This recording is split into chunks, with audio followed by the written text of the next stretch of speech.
अगर कोई आपसे कहे कि वह भूतकाल या भविष्य की यात्रा करके आया है तो आप जरूर चौंक जाएंगे, क्योंकि किसी भी दृष्टि से ऐसा संभव नहीं है। अभी तक विज्ञान के पास भी ऐसा कोई तर्क या यंत्र नहीं है जो इंसान को दूसरे युग या काल में एक ही समय में ले जाए। आज हम आपको इस वीडियो के माध्यम से कुछ तर्कों के आधार पर बताएंगे कि भविष्य में टेक्नोलॉजीज़ के डेवलपमेंट के साथ टाइम ट्रेवल यानी समय यात्रा कैसे संभव है। जब हम टाइम ट्रेवल यानी समय यात्रा की बात करते हैं तो साइंटिफिक कम्युनिटी दो भागों में डिवाइड हो जाती है। एक साइंटिफिक वर्ग तो इसे साइंस फिक्शन यानी विज्ञान की कल्पना कह के टाल देता है, लेकिन वहीं दूसरे वर्ग का मानना है कि सर अल्बर्ट आइंस्टाइन की theory of relativity time travel की गुत्थी को सुलझा सकती है।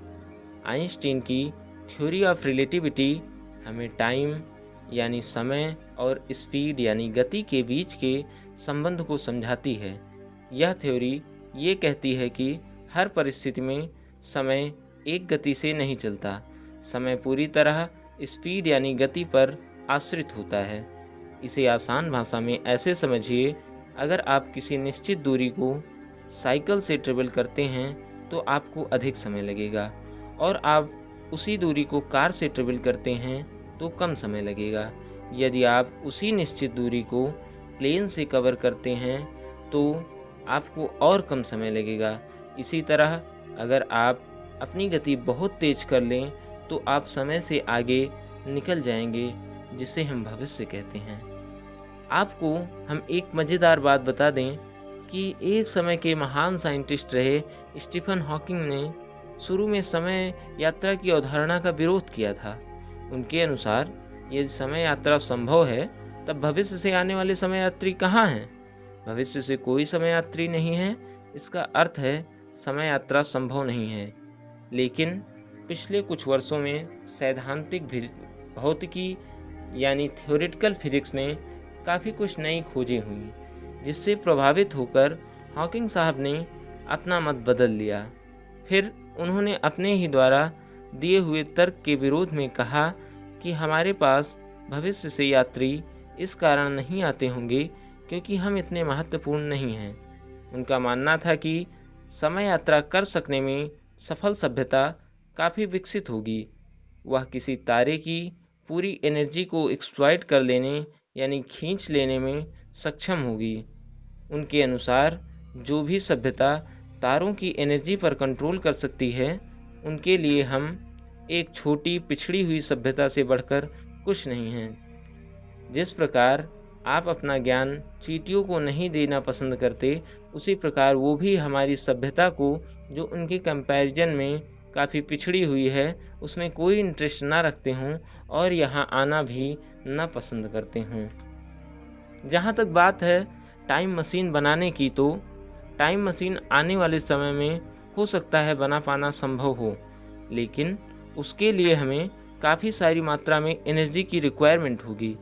इतनी सारी मात्रा में एनर्जी प्राप्त करने के लिए हमें किसी तारे की संपूर्ण ऊर्जा को यानी एनर्जी को यूज करने का तरीका सीखना होगा, या तो फिर हमें निगेटिव मैटर्स को ढूंढना होगा। निगेटिव मैटर्स ऐसे मैटर होते हैं जो ग्रेविटेशनल फोर्स यानी गुरुत्वाकर्षण बल के कारण पृथ्वी पर नीचे ना गिरकर ऊपर की ओर जाते हैं। अगर हम ऐसा कर सकने में सक्षम हुए तो हो सकता है हम एक ऐसा एडवांस स्पेसशिप बना लें जो लाइट के स्पीड के साथ ट्रेवल करे, यानी उसकी स्पीड 2,99,792.458 किलोमीटर पर सेकंड हो जाए या तो उसके करीब हो जाए। तब उस स्पेसशिप की अंदर की स्पीड बाहर की दुनिया की स्पीड के कंपैरिजन में कम हो जाएगी। इसका मतलब है कि यदि आप उस स्पेसशिप में 10 दिन ट्रेवल करने के बाद वापस पृथ्वी पर लौटेंगे तो यहाँ सब कुछ बदल चुका होगा। यहाँ हो सकता है 100-150 साल बीत चुके हों। हाँ, हो सकता है 100-150 साल बीत चुके हों।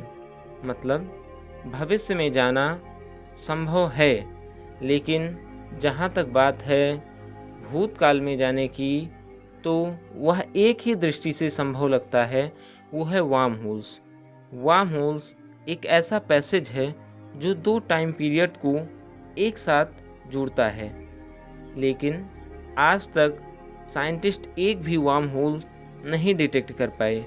इसका कारण ये भी है कि वार्म होल माइक्रोस्कोपिक लेवल पर एग्जिस्ट करते हैं, यानी माइक्रोस्कोपिक लेवल बहुत छोटे लेवल पर पाए जाते हैं। इनकी साइज लगभग 10⁻³ सेंटीमीटर के करीब होती है। तो आप सोच सकते हैं इतनी छोटी साइज वाले वार्म होल्स को डिटेक्ट कर पाना कितना मुश्किल होगा। ऐसा माना जाता है कि वार्म होल्स वर्चुअल पार्टिकल्स की तरह होते हैं।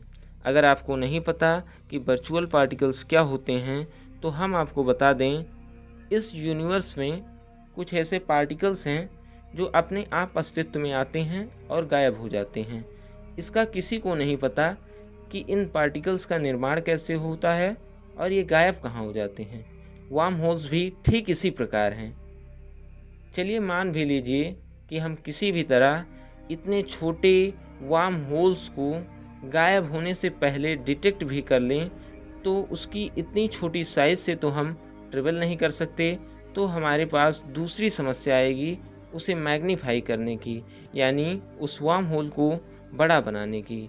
हाँ, अगर हम भविष्य में वार्म होल को डिटेक्ट कर मैग्नीफाई कर सकने में सक्षम हुए, तो हम आसानी से एक समय से दूसरे समय में यात्रा कर सकेंगे। अभी तक तो ना हमारे पास ऐसी कोई टेक्नोलॉजीज़ है जिससे हम लाइट के स्पीड से चलने वाला स्पेसशिप बना सकें तथा कोई ऐसा वार्म होल डिटेक्ट कर मैग्नीफाई कर सकें, लेकिन आशा करेंगे कि भविष्य में ऐसा कर सकने में मानव जाति सफल हो और मानव का टाइम ट्रेवल कर सकने का सपना साकार हो। अगर आपको हमारी ये इन्फॉर्मेटिव वीडियो पसंद आई हो तो चैनल को सब्सक्राइब कर दीजिएगा और वीडियो को लाइक करके बेल आइकन ज़रूर प्रेस कीजिए।